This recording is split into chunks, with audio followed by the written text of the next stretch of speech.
Magandang araw mga kaibigan. Bigyan natin ng reaction, opinion itong Facebook reel posted ng Pag-asa ng Pulis. Caption, basahin ko lang caption ha. Chief Torre balak ibalik sa pwesto? Question mark. May kaugnayan nga ba ito sa ICC warrant of arrest ni Senator Bato? Ito, sa Senado, budget hearing siguro ito ng budget ng PNP. Nagtatanong si Senator Lacson tungkol sa anong plano kay General Torre. Sinasagot naman ni Senator Ejercito as budget sponsor. Pakinggan natin ha. Is there still a plan to reconsider General Nick Torre to be recalled as CPNP, and when Nick Torre retires, then nabakate yung 4-star position, that's the time that he can be promoted. But, you know, position and rank are two different matters. Yes, you're correct, Mr. President, because General Nick Torre still has not resigned or has not He resigned as GPNP. I resigned as GPNP. So he's no longer GPNP. So the position of GPNP is vacant. Isa pa. Very clear. Is there a plan to recall General Torre as Chief PNP? Diba ganon ang tanong? Ikinunik kagad kay Bato. Kailangan ba nila si General Torre pag labas ng ICC warrant of arrest ni Senator Bato? Ulitin natin. Is there still a plan to reconsider General Nick Torre to be recalled as CPNP, and when Nick Torre retires, then nabakate yung 4-star position, that's the time that he can be promoted. But, you know, position and rank are two different matters. Yes, you're correct, Mr. President, because General Nick Torre still has not resigned or has not He resigned as GPNP. I resigned as GPNP. So he's no longer GPNP. So the position of GPNP is vacant. Yun. The position of Chief PNP is vacant. Si General Nartates, tinatawag siya na acting Chief PNP. So, unahin natin yung basic question na is there a plan to recall General Torre as Chief PNP? Palagay ko hindi na.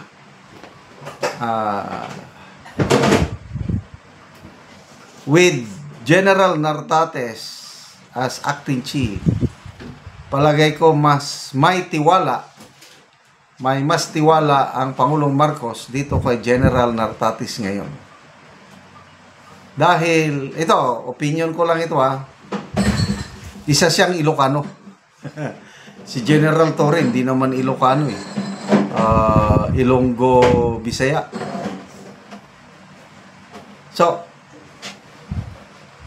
wala nang pag-asa sa akin hindi na mare-recall. Si General Torre hindi nila mapilit mag-resign. Palagay ko ayaw din niyang mag-resign. Hindi, pasensya na lang si General Nartates ang acting PNP chief. Matagal na hindi niya matikman ang kanyang 4-star rank. Ang retirement, correct me if I'm wrong, ang retirement ni General Torre is March of 2027. Matagal pa. So, enjoying lang muna siya as the only 4-star general in the PNP. So, no more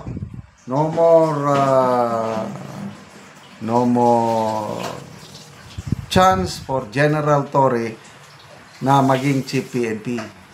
Binabasa ko itong mga comments, ang daming comments ang daming comments. Ibalik si General Torre, ito, Encarnacion TV. Dapat ibalik si General Torre bago mag-November 30.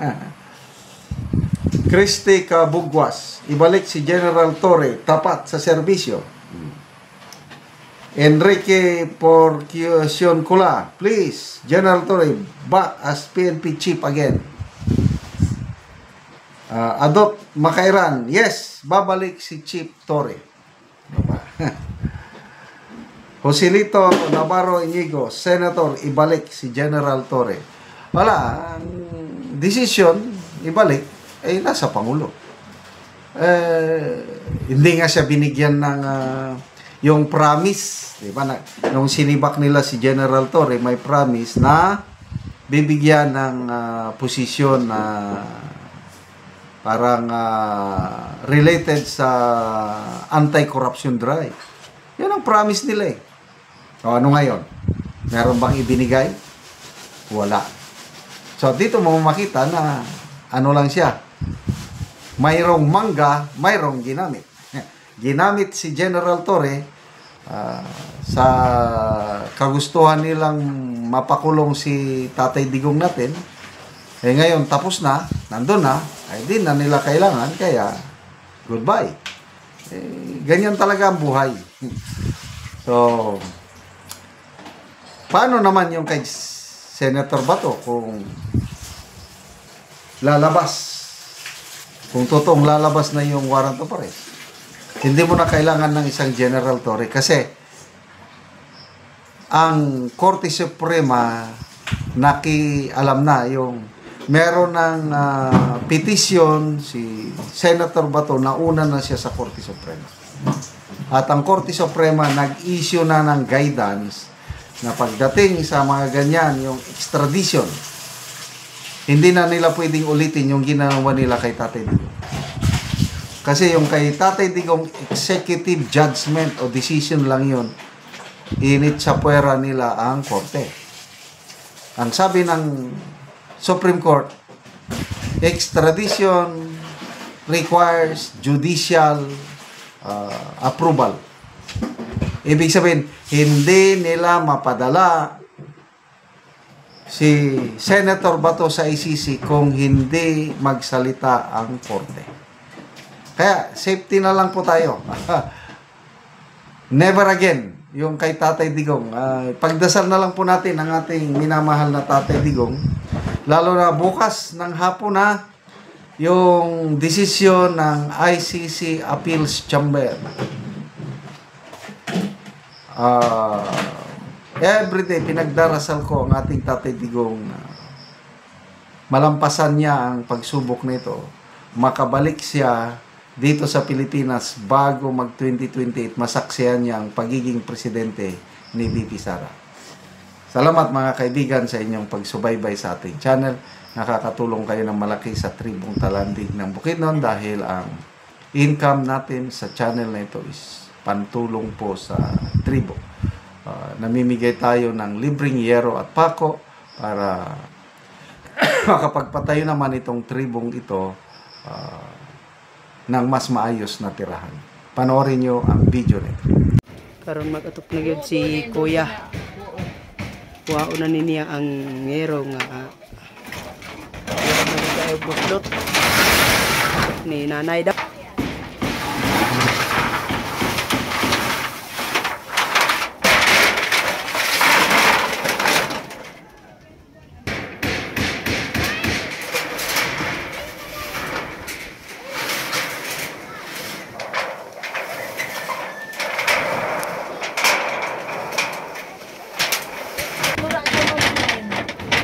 Isok-sok ba?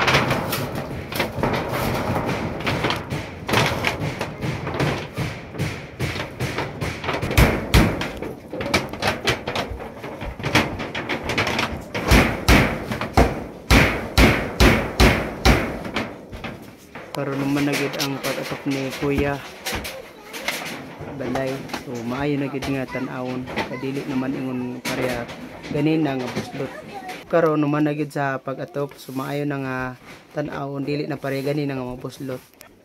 Salamat sa Ginoo nga ining kuan hinabang o kuan padi na sa nagkuan ani daghang salamat. Inaot unta mo para ning hinabang kay daghang pang nagkinahanglan pareha sa amo Oo. pobre. Pila kuya imong anak? Isa Isa pa. So unsa imong trabaho karon niya? Silipro Sumipro. o So kada adlaw kada ka trabaho. taga-adlaw. Mm. Domingo ang may trabaho po. Domingo pahulay. So magkasuporta na sa imong mga anak kuya. Supporter mo yun. Ura gid pagpalit og bugas unsa pa di kinahanglan Bugas ra gyud ang makuan kuya, mga port. bugas ra gid. Sa panangyero kuya nga pangatop.